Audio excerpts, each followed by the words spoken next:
Hello everyone, welcome back to Storytime with Mr. Jerome, where we tell stories that matter. This Friday we'll be picking up where we left off in the Jesus Storybook Bible by Sally Lloyd-Jones. Don't forget, parents, there's a link in the description you can follow if you want a copy for yourselves.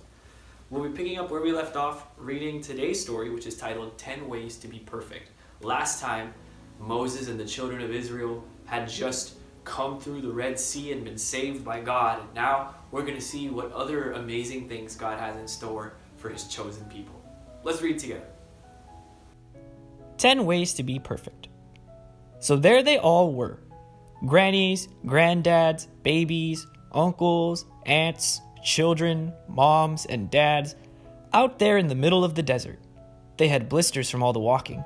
They were hungry and thirsty and much, much too hot. "We don't like it," they said. "It stinks." And so did they, for that matter, because no one had taken a bath in weeks. Now remember, because this is something they'd forgotten, God had done amazing things for his people.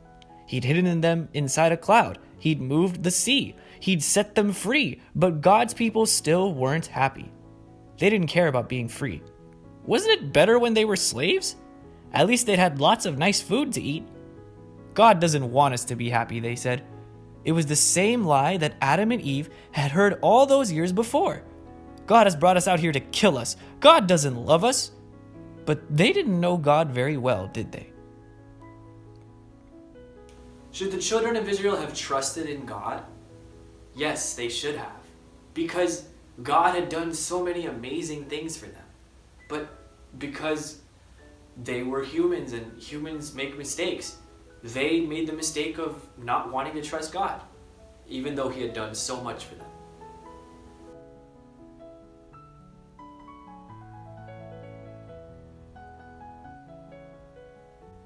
Every day of their journey, God kept on showing his people how well he would look after them if they would trust him and obey him. When they were hungry, God made the sky rain with food, bread coming down from heaven. "What is it?" they asked each other. They didn't know, so they called it, "What is it?" Which of course is a very good name for something when you don't know what it is. When they were thirsty and started quarreling, God made water flow from a rock. Moses called that place Quarreling because that seemed like a good name too. And still, God's children didn't trust him or do what he said. They thought they could do a better job of looking after themselves and making themselves happy. But God knew there was no such thing as happiness without him. So God led them to a tall mountain. God wanted to talk to his people and show them what he was like. He wanted to help them know him better and tell them about the special land he was going to give them. "The whole earth belongs to me," God said, "but I have chosen you. You are my special family. I want you to live in a way that shows everyone else what I'm like, so they can know me too."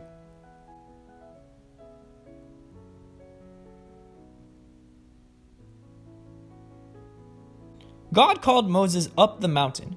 The great mountain shook. A thick cloud fell, thunder roared, lightning crackled, and God gave Moses 10 rules, called commandments. "I want you to love me more than anything else in all the world, and know that I love you too," God told them. "That's the most important thing of all."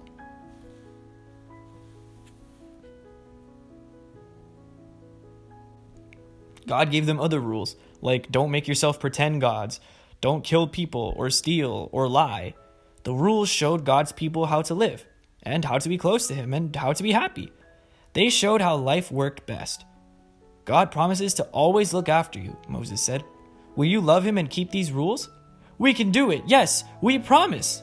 But they were wrong. They couldn't do it. No matter how hard they tried, they could never keep God's rules all the time. God knew they couldn't, and he wanted them to know it too.